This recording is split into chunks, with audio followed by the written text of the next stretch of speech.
Prime, podcast for curious mind.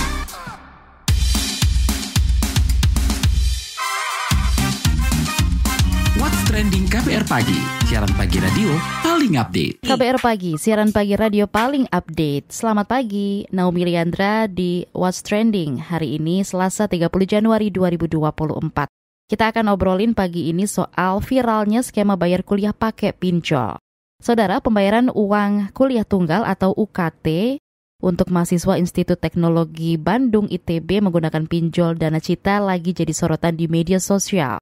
Ketua Kabinet KM ITB 2023-2024, Yogi Syaputra, bahkan menyerukan sikap penolakannya berikut ini. Di sini yang perlu saya perjelas pertama, bahwasannya sebenarnya beberapa narasi yang ada di media ini, saya pikir ini sebenarnya ada keliru, Kang. Karena masalah utama yang saat ini dirasakan oleh teman-teman di KM ITB, itu bukan merupakan masalah pinjaman online semata, namun lebih ke masalah terdapatnya kendala pada pembayaran UKT atau tunggakannya itu sendiri.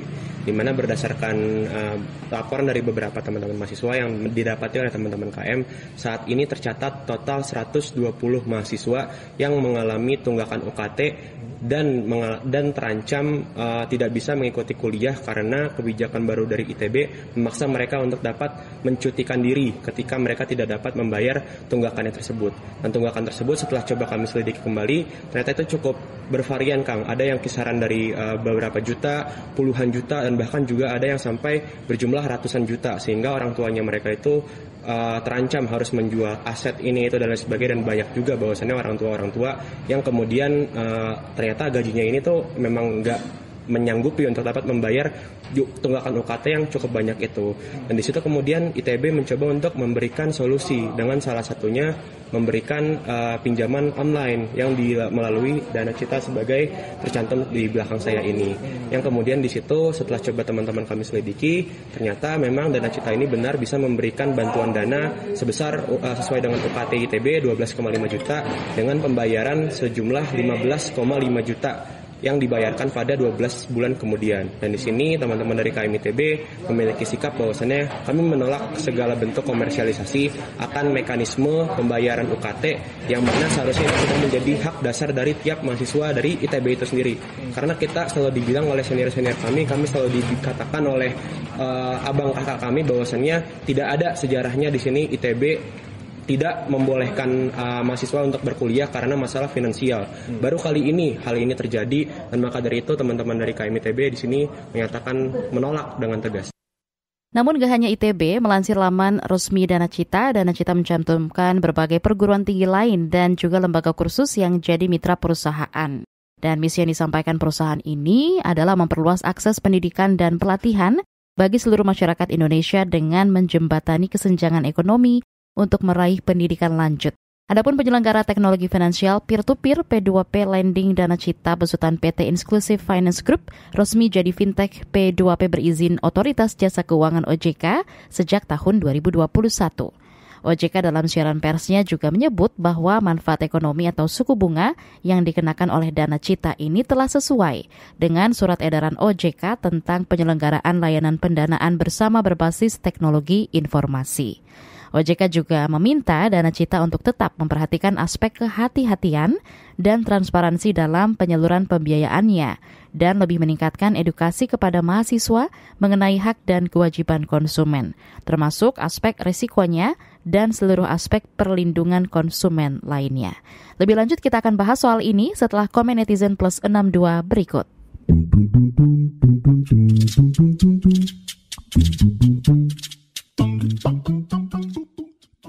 Yang pertama ada dari @wookxx. Kira-kira ini diawasi OJK nggak? Soalnya kayak pinjol. Lalu @ftxx mengatakan, ini kerjasamanya sama aplikasi pinjol kah? Kok gede banget bunga per tahunnya? Bukannya tiap kampus tuh pasti punya kerjasama dengan bank ya? Kenapa pakai simulasi kredit yang segede ini buat anak kuliah yang kurang mampu bayar UKT? Lalu ada RXX. Duit yang dipakai buat ngirim students exchange ke universitas luar negeri itu gak bisakah buat bayar UKT yang kesusahan di dalam negeri atau subsidi? Atau nalangin universitas biar bisa kelola cicilan tanpa bunga biar gak usah pinjol? Embuh ruwet kabeh. Lalu @ASIXX. Ini beneran banyak kejadian di masa kayak sekarang ini. Beneran semoga ada jalan keluarnya deh. Mungkin bisa ditambah dengan SNK lain. @C4KXX. PTN mestinya lebih murah kan? Keberadaan pinjaman online sebenarnya dapat menjadi solusi, namun sekaligus bumerang bagi penggunanya apabila tidak bertanggung jawab dan mempertimbangkan resiko. Apakah menurut kamu dengan menggunakan pinjol untuk membayar UKT dapat membuka peluang utang lainnya? Kemudian ada cuitan @farxx. Semenjak banyak kampus menjadi PTNBH, nampaknya sekarang kampus-kampus tersebut orientasinya bisnis semata, UKT yang kenaikannya makin ugal-ugalan, dan beberapa kampus berlomba-lomba membuka FK karena tahu di situ cuannya besar. Terakhir ada @wishxx. PTN bayar mahal aja udah nggak masuk akal. PTN supposed to be menjangkau semua kalangan, bukan jadi mahal. Aneh.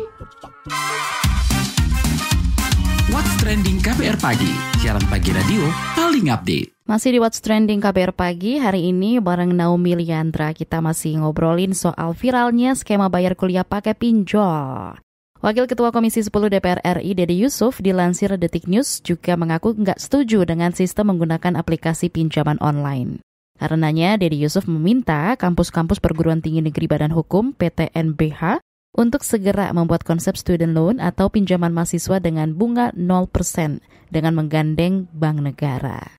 Dan soal ini juga Kepala Biro Komunikasi dan Hubungan Masyarakat ITB, Naomi Haswanto, menjelaskan untuk metode pembayaran, ITB memberikan banyak pilihan yang dilayani oleh beragam bank, mulai layanan virtual account, kartu kredit, sampai melalui lembaga non-bank, khusus pendidikan yang sudah terdaftar dan diawasi oleh OJK.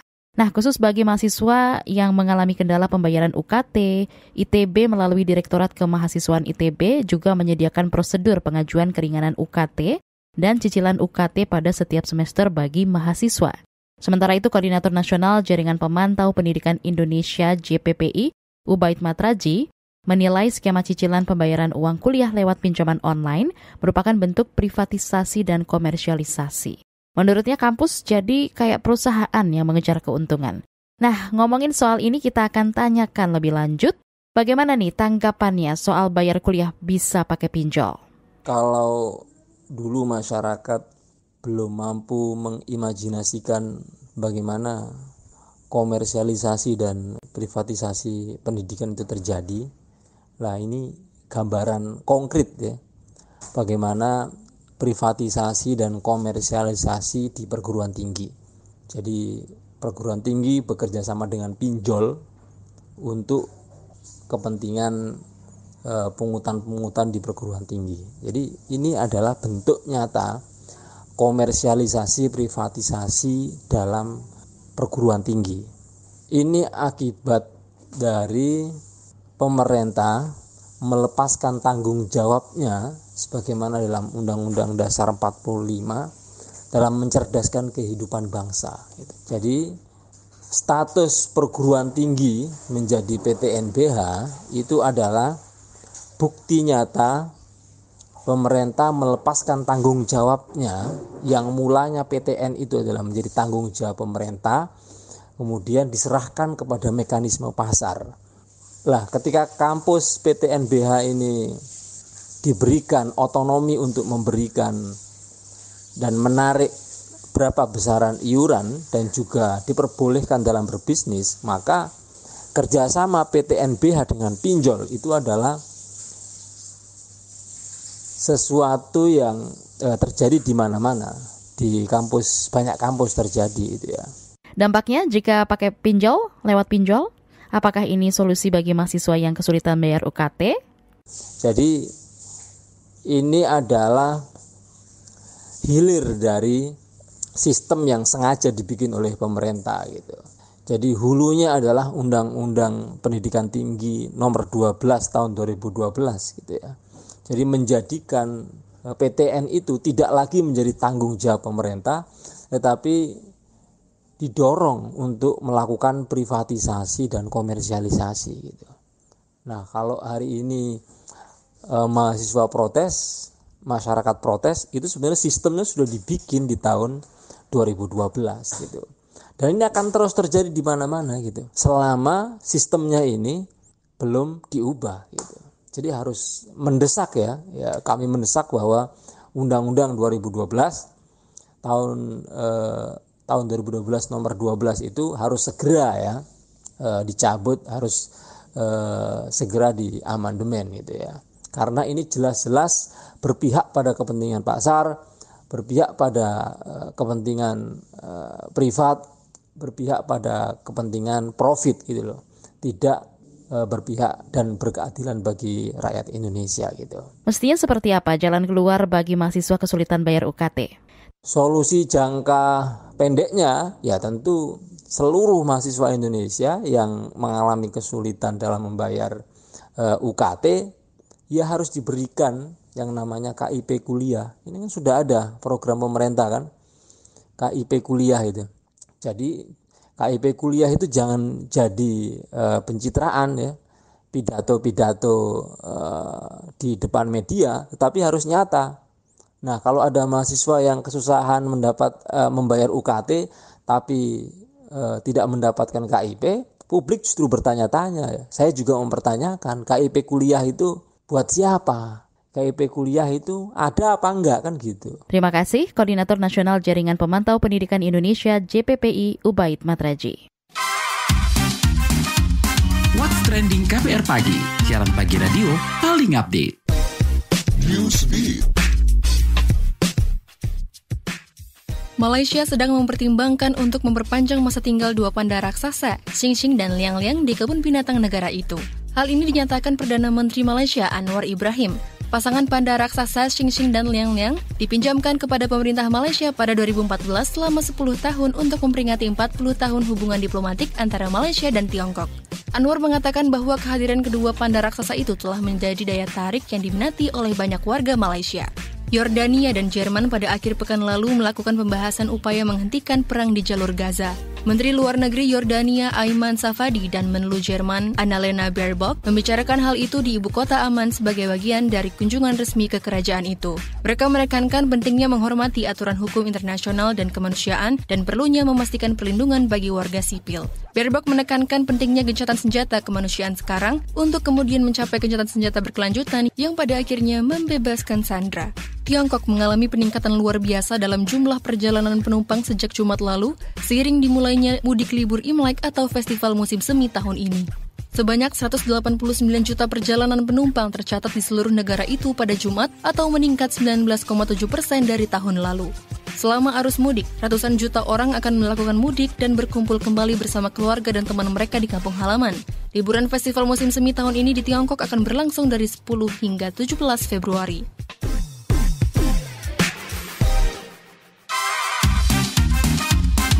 Trending KBR Pagi, siaran pagi radio paling update. Masih di What's Trending pagi ini yang bahas soal viralnya skema bayar kuliah pakai pinjol. Nah, soal ini, Direktur Jenderal Pendidikan Tinggi, Riset dan Teknologi Kementerian Pendidikan, Kebudayaan, Riset dan Teknologi, Dirjen Dikti Kemendikbudristek, Nizam, dalam keterangannya menegaskan bahwa tidak boleh ada anak yang tidak dapat melanjutkan kuliahnya karena alasan ekonomi.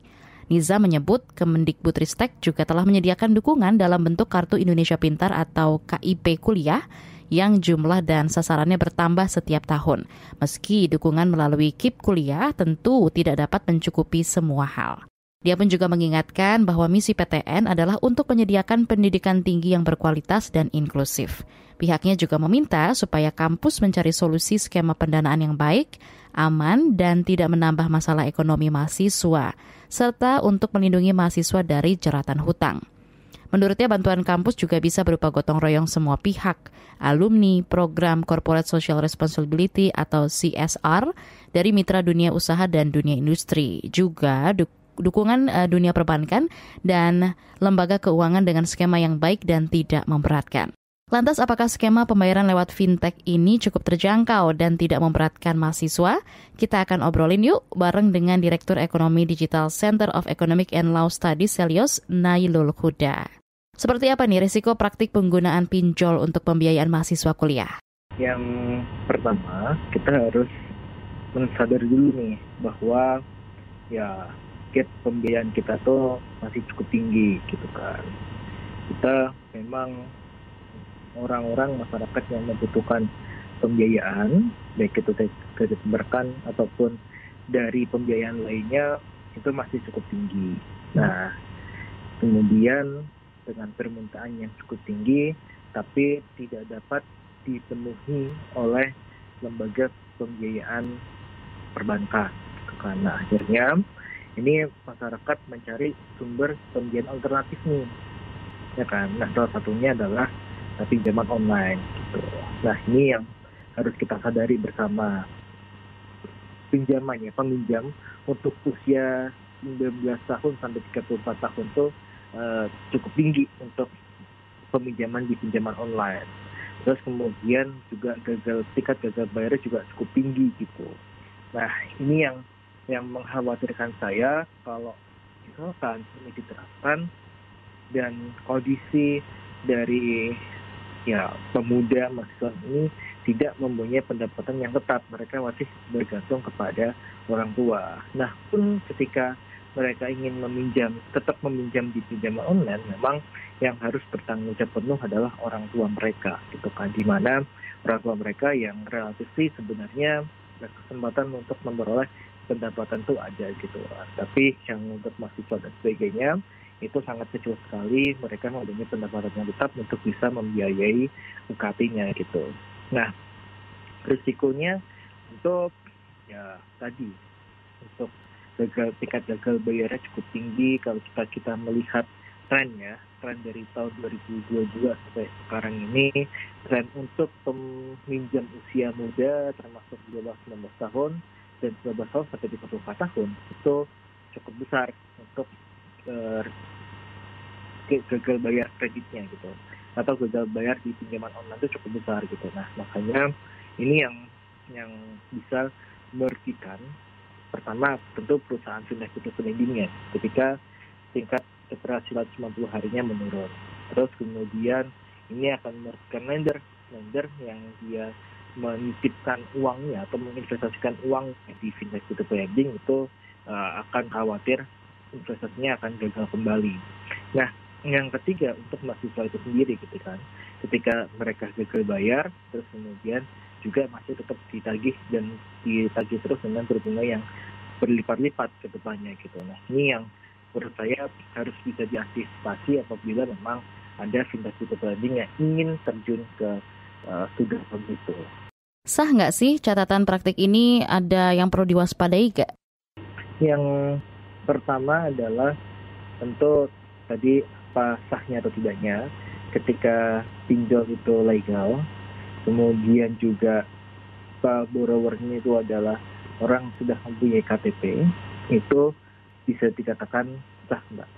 Jadi itu kan pembiayaan ketika pinjolnya legal, terus kemudian borrowernya juga memenuhi syarat seperti KTP dan sebagainya, itu mereka bisa dikatakan sah gitu kan. Nah, tapi memang resiko-resikonya nih yang menghantui apabila mereka pinjam di pinjol. Nah, yang pertama adalah resiko tadi ketika walaupun ini bisa dibilang adalah pembiayaan yang sifatnya produktif untuk pendidikan tapi satu sisi sebenarnya kita dihadapkan pada saat ini kan hutangnya itu adalah untuk hutang jangka pendek, tapi untuk mereka bisa memperoleh hasil dari hutangnya ini adalah jangka panjang gitu kan. Paham nggak maksudnya? Jadi hutangnya itu dia harus dibayarkan per bulan, tapi hasil dari hutangnya pinjol ini baru bisa dinikmati hasilnya itu ketika mereka sudah bekerja. Artinya mereka mungkin kalau dia mulai berhutang di UKT tingkat 1 itu butuh 4 tahun gitu. Butuh 4 tahun untuk mahasiswa ini bisa memperoleh dari hasil hutang dari pinjolnya ini gitu. Jadi mereka berinvestasinya cukup lama gitu, dan tingkat pengembaliannya ketika mereka tidak ada pekerjaan sampingan ataupun mereka tidak bisa mengandalkan pendapatan orang tua, itu akan relatif sangat tinggi gitu untuk risiko gagal bayarnya gitu. Nah, kalau bedanya sama student loan di luar negeri itu gimana? Iya, kalau student loan di luar negeri itu kan dia skemanya dia pinjam untuk kuliah, kemudian mereka bayarnya setelah nanti bisa bekerja gitu.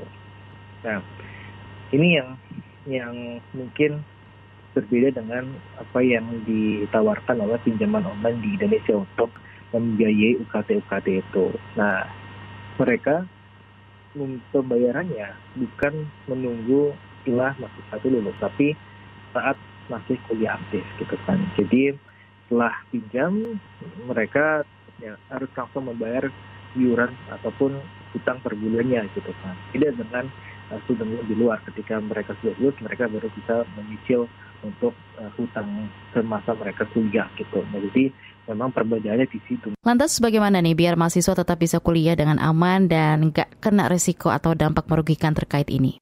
Nah, makanya kalau saya bilang gitu kan, ini legal dan sah, tapi resikonya besar gitu. Nah, tapi kalau misalkan bisa ya, saya sih ada satu skema gitu kan, satu skema yang itu perlu pelibatan dari pemerintah gitu kan. Pelibatan seperti apa gitu kan. Nah, ini kan ada pembiayaan gitu kan. Terus kemudian pemerintah itu subsidi untuk yang mahasiswa dari yang UKT-nya ini dia disubsidi oleh pemerintah, dibayarkan oleh pemerintah terlebih dahulu dengan pembiayaan dari pinjol bahkan. Nah, tapi nanti ketika mereka sudah bekerja, mereka dikenakan pajak khusus yang dimana mereka harus membayar ganti rugi ya, membayar hutang ke pemerintah gitu. Jadi skemanya pemerintah bisa menutupi di awal, nanti pemerintah itu bisa mendapatkan benefit ketika mereka sudah lulus sebenarnya. Sama seperti yang ditetapkan di luar negeri, student loan-nya, tapi student loan-nya uang dari University lending atau pinjol, tapi dibayarkan oleh pemerintah gitu. Itu bisa saja sebenarnya. Tapi yang jelas sih sebenarnya pembiayaan kita cukup rendah, permintaan untuk student loan itu ada gitu. Nah, makanya fintech pinjol itu dia masuk ke segmen tersebut gitu kan. Nah, makanya ini harus hati-hati itu sih Mbak. Ketika dia akan relatif tinggi, pasti potensinya akan relatif tinggi untuk gagal bayar. Yang saya lihat di situ, ya harusnya pemerintah juga bisa loh untuk mencoba untuk mengisi gap pembiayaan yang ada di segmen mahasiswa ini gitu.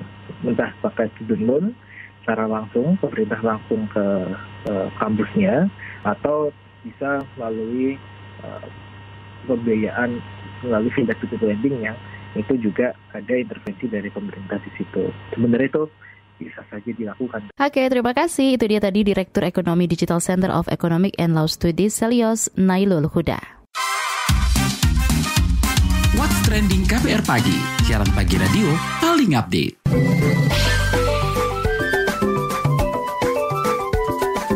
WhatsApp Indonesia. WhatsApp Indonesia dimulai dengan berita seputar pemilu. Komisi Pemilihan Umum KPU memastikan bakal menjamin hak penyandang disabilitas dalam menggunakan hak pilih di pemilu 2024. Komisioner KPU RI Idam Holik mengatakan, salah satunya dengan menyiapkan template atau alat bantu bagi tunanetra untuk surat suara pemilu presiden dan pemilu DPD. Ia menjelaskan Undang-Undang Pemilu secara jelas menyebut pemilu harus memperhatikan hak dipilih dan memilih disabilitas. Pada pemilu 2024, KPU mencatat ada lebih dari 1,1 juta orang penyandang disabilitas masuk daftar pemilih tetap. Jumlah ini sekitar 0,54% dari total pemilih nasional yang berjumlah 204 juta orang. Selanjutnya menuju Yogyakarta, DPRD DIY mendesak pemerintah daerah Pemda DIY untuk segera merealisasikan pembangunan destinasi wisata sejarah. Ketua Komisi A DPRD DIY, Eko Suwanto mengatakan, pembangunan destinasi wisata sejarah ini penting mengingat Pemda DIY gencar melakukan sejumlah pembangunan infrastruktur. mulai dari pembangunan kawasan jalur jalan lintas selatan JJLS, pembangunan toilet bawah tanah sebesar 5,7 miliar rupiah, hingga pembelian ex-hotel Mutiara sebesar 170 miliar rupiah untuk UMKM. Pemda DIY, kata Eko, mestinya lebih serius mengembangkan destinasi wisata sejarah. Anggaran pun harus dikucurkan tak hanya untuk membangun, namun juga merawat destinasi tersebut. Eko mengungkap, kajian dan penelitian perlu dilakukan secara mendalam untuk pembangunan destinasi wisata sejarah. Peraturan daerah Perda pun juga dibutuhkan sebagai payung hukum dalam pelestarian nilai-nilai sejarah bangsa yang berawal dari DIY. Terakhir ke berita olahraga. Menteri Pemuda dan Olahraga Dito Aryo Tejo menyebut, torehan sejarah skuad Garuda di Piala Asia 2023 bisa menjadi momen transformasi sepak bola Indonesia. Dengan dukungan pemerintah dan kerjasama banyak pihak, timnas bakal mampu berprestasi di level dunia. Hal itu dinyatakan Menpora Dito Aryo Tejo usai acara nonton bareng laga Indonesia versus Australia di Kemenpora hari Minggu lalu. Dalam pertandingan tersebut, tim Merah Putih kalah telak 0-4 dan tersingkir dari Piala Asia 2023. Meski demikian, Dito mengapresiasi timnas yang mampu menorehkan sejarah lolos ke 16 besar untuk pertama kalinya. Sebelumnya, timnas mengukir sejarah di Piala Asia dengan lolos ke babak 16 besar untuk pertama kalinya. Pasukan Garuda lolos usai jadi peringkat 3 terbaik dengan perolehan 3 poin dari 3 pertandingan yang dimainkan. Presiden Republik Indonesia Joko Widodo Jokowi mengatakan, lolosnya timnas sepak bola Indonesia ke babak 16 besar Piala Asia 2023 sebagai sejarah bagi pesepak bolaan nasional. Demikian WhatsApp Indonesia hari ini. Terima kasih ya sudah mendengarkan What's Trending KBR Pagi. Jangan lupa terus dengarkan podcast What's Trending di kbrprime.id dan aplikasi mendengarkan podcast lainnya. Naomi Liandra pamit, stay safe and happy. Bye. What's Trending KBR Pagi, siaran pagi radio paling update.